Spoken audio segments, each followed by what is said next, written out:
So this is a collab between me and the YouTuber known as Matri Archetype. We had a really nice 2-hour conversation a couple weeks back. And what you're going to see now is part of that conversation about just like being transgender in Japan and just our conversations about that.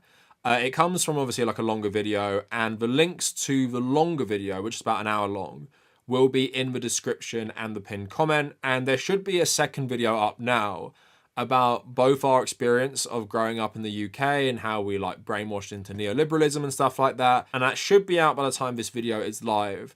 And I will actually make my own edit of that for this channel in the coming weeks as well. So go give Matriarchetype a sub, go check out her content. I really enjoy it. And yeah, I've done a fair few collabs, but I think this was my most enjoyable one. And we just had a really good conversation. So I hope you enjoy what you're going to see on this channel right now. And if you want more of this conversation, like I said, it was about 2 hours long, head over to Matriarchetype's channel and check out the rest of the video.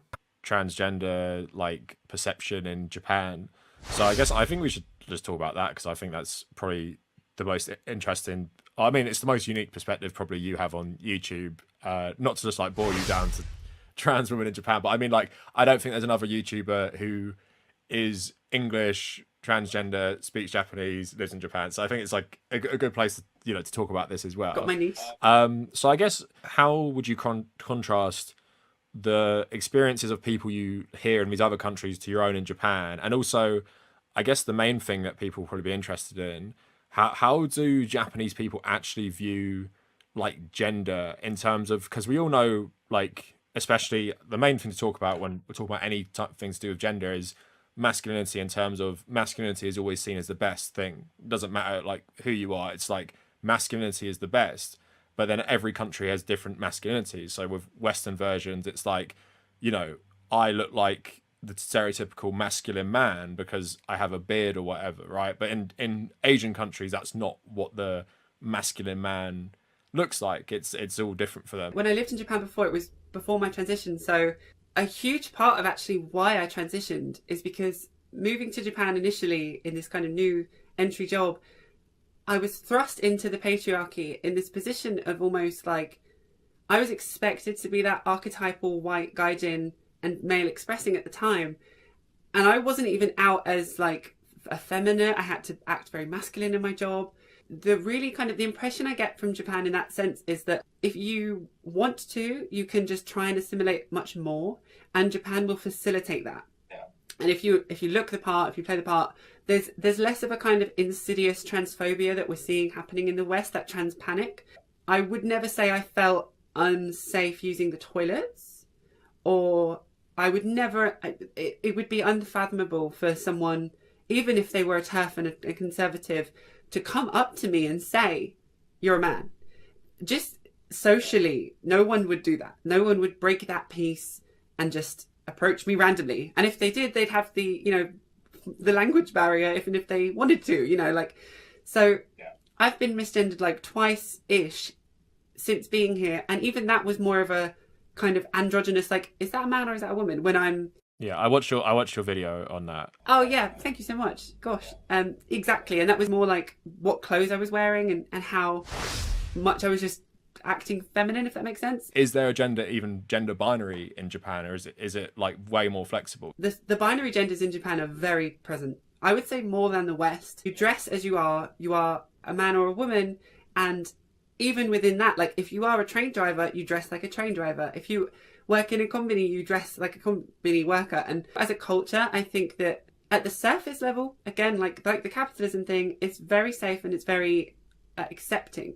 However, as soon as you scratch that surface, as you can imagine, the current laws happening and the current political climate is not as welcoming. It doesn't accept gay marriage here. So there's that LGBTQI plus issue just is innately overhanging us. Yeah.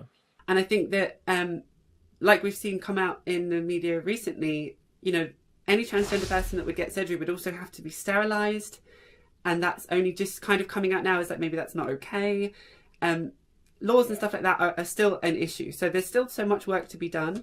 But I think that the core of that really is that Japan, like you said, about being mostly Buddhist and Shintoist as a nation, it doesn't have that very dogmatic Christian background of like, that's sinful, or you must be male or female, otherwise you'll go to hell. You know, it's more a case of like, well, most people are normally male or female. You don't want to bother everyone by confusing them. Why don't you just choose one?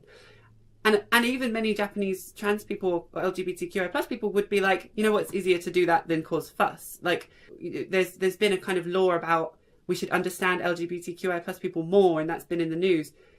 Even the kind of talks about should trans women use female public houses, like bath houses, you'll see even the woman, the spokesperson saying, I've given up on my, you know, chance to use public baths. I know who I am, and I wouldn't put people through that, but I still would like some respect, you know? It's not strictly related to what you're saying, but I'm on the Vietnam subreddit a lot. And one thing they said about Vietnamese culture in approach to LGBT stuff is a lot of the mindset of, I wouldn't obviously say they're exactly the same, but in terms of it's like, it's not my problem. You're not anything to do with me. I will not say anything. But if you're my son or daughter and you're gay or trans, then that is a problem because I don't actually accept it. But if I see a trans person on the street or a gay person, I'm not going to say anything because I'm not going to make us. I think what they're getting at is in Vietnamese society, it's more like I'm not going to get involved or I'm not going to draw attention to myself by acting out in front of everyone. Therefore, me going up to a trans woman and saying you're a bloke or something in Vietnamese and harassing them, it's just seen as like impolite. Maybe I'm not sure if it's exactly the same, but in terms of, I found that interesting. Of like they were talking about in relation to other things, like if someone has a car accident and you can see they visibly hurt themselves, you won't go over and help them because you feel like it's none of your business. Like stuff like that in Vietnam. So I don't know if it's similar in Japan because they have some of the similar reality, you know, with legacy of Buddhism and maybe relative collectivism. But I thought maybe, I don't know if that has anything to do with how Japanese society view these things. It's just like they don't have that innate hatred of it in terms of the West, where even our religion, you know, we have the Mother Mary, you know, saintly virgin, and we have Jesus Christ, you know, man, or, you know, Saint John or whatever. So it's like we have these very big role models, wherein if you ever read Eastern religion, there's lots and lots of like figures in that are both man and woman's. And so it's like a very like gender fluid kind of, like, I wouldn't say society, but they have these role models which are gender fluid, where with us it's like, no, it's actually like, you know, son of God, blah blah blah. They wouldn't say anything to you because they don't want to appear a certain way, probably. Yeah, definitely. I think you summed it up really well in that it's kind of seen, not heard in a terrible way, and that it's an entire subclass of you know, the population that are now speaking out, and that I think really Japan isn't quite at trans rights yet. It's still dealing with gay rights and that kind of element to it. But because they're doing it on a modern platform, everything is kind of being put together. So in a good sense, you know, it's like, I feel like Japan, it will be behind the times for years and then it will catch up abruptly and loads of different things, and it will kind of hurdle forwards. I can't speak for the Japanese LGBT plus community, but from who I know in my network and what I've seen following it on the news, it's the same thing as we were talking about, like you said, about the old age people that are left outside of the capitalist cycle. It's like, unless you can be a part of society and assimilate and not cause any problems, you're going to be pushed to the sideline. And I think that what we would class as kind of like the Blair White kind of the world of like, I pass, I'm a trans woman, but I'm fine. I had money to change my appearance. I'm working, I'm happy, I'm fine. I would say that may be something that we would see, or at least that's what's expected of people. It's like, do what you want, live your own life, not my child, but just don't cause a fuss. And I think that's that's like at the general opinion, but then obviously at a policy level, it's not quite, like you say, being implemented by the government, and that makes that harder. So it's a bit of a juxtaposition there. It's interesting to see, though, that there are conservative talking points that slip through. And in that recent kind of discussion of the LGBTQI understanding law, where they worded it like, you know, let's try and make everyone happy, let's try and have LGBT people live amongst everyone else. The Conservative Party and the different parties had to kind of argue about how they would phrase the law and what would happen and what wouldn't happen. And while it was happening, you could see in, you know, what would be the parliament, technically, the Conservatives getting upset at certain points and like storming out and tweeting things like, oh, well, a trans woman could use a Japanese hot spring now, a woman's hot spring or public toilet. And so you see the Conservative talking points kind of slipping through the cracks, which is interesting. But it does kind of fall a little bit more on deaf ears than I would say it does in the UK and in the West, because most average Japanese people that I speak to specifically are like, I couldn't care less, in a good way. Like, some of my closest Japanese friends I was a nanny to a Japanese family in the UK, and I actually said to her kind of sheepishly, like, I am trans, is that going to be okay? Like, I know you've asked me to be your nanny, but would that be okay with your kids?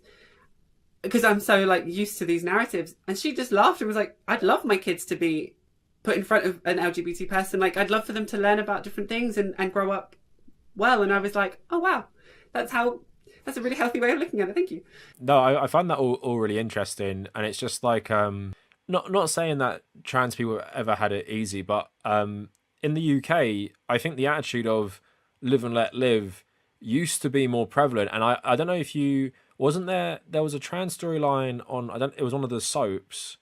And then I read a report of someone in the 50s who was a trans woman, and it treated it all as like that some sort of thing that was really interesting. But then it wasn't tainted with loads of fear mongering about, and now they're going to come into the women's changing room. And it feels like, what I hate about living in England is how the US culture war always gets imported here. So obviously we've had our own problems with homophobia, but it's like, well, they start doing it in America about gay people in bathrooms. Let's not forget, everything about bathrooms is from the original culture against gay people. And then it gets brought into the UK. But now they're saying the exact same stuff about trans people. And that they started that in the US, and then it all comes over here, where Rishi Sunak is saying, and I know what a woman is, or something like that. And it's like, you don't even believe what you're saying. Like, I know you don't give a shit about transgender people. Like, it's not even about like trans rights. They don't care about transgender people, because transgender people are like this minority that most people aren't going to really see in their own personal lives, maybe see it in the media a bit more. So like most people, like I read a poll, because we have this perception of, England being turf island, and it was at the very minimum of people being able to identify how they want. English people are overwhelmingly accepting of that. It's only when it gets to like the cultural issues of bathrooms where there's a bit more like people don't really know how to act, probably because they've been told that, all transgender people are scary predators or whatever, like gay people were perceived to be in the 80s and 90s. But then it's like, I think there was that element in England of this like live, and I think English culture is a bit similar, where people don't want to make a scene. And I think with neoliberalism, to an extent, I think we've become more like Americans, where I think even I'm technically on the border of Gen Z. I think I'm millennial. But I think there is an element now of people do want to draw attention to themselves, but there is that very old-fashioned English thing of don't make a scene. So the notion of going up to someone and being like harassing them for their identity, I think inherently is not an English cultural thing, but it's been imported from America of like, you must be some crusader against what you perceive to be as like threats to children they always hide behind.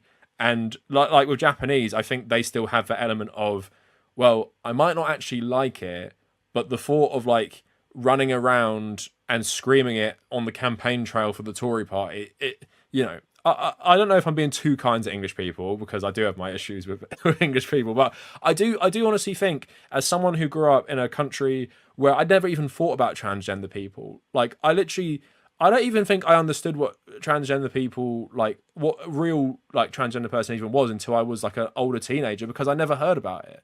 So then I'm supposed to believe that now suddenly everyone just absolutely hates transgender people because we're told they're like, a certain way. Like it does feel like it's a manufactured culture war to help win elections, to be honest.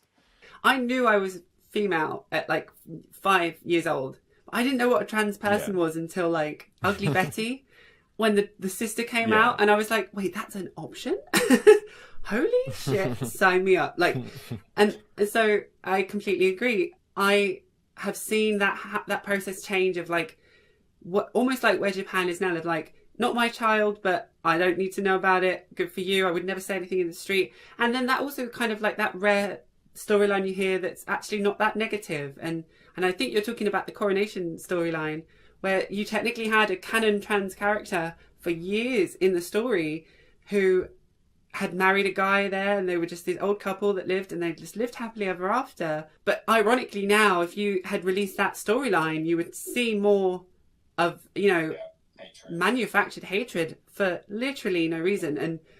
And I would say that it's worrying to think that Japan could be at the precipice of that, but I also don't think that it has the same kind of mass backing as a movement. Most people, you do see conservative media that kind of handle. I saw this advert that had a kind of masculine expressing person wearing female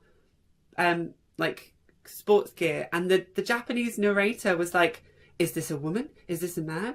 Apparently to Nike, we can never know the difference. And it was like, but it was Japanese passive aggressive transphobia, and it just didn't work. And I saw this panel, and they were like, this is not going to land in Japan. People don't give a shit. And so I'd like to think it's not going to happen.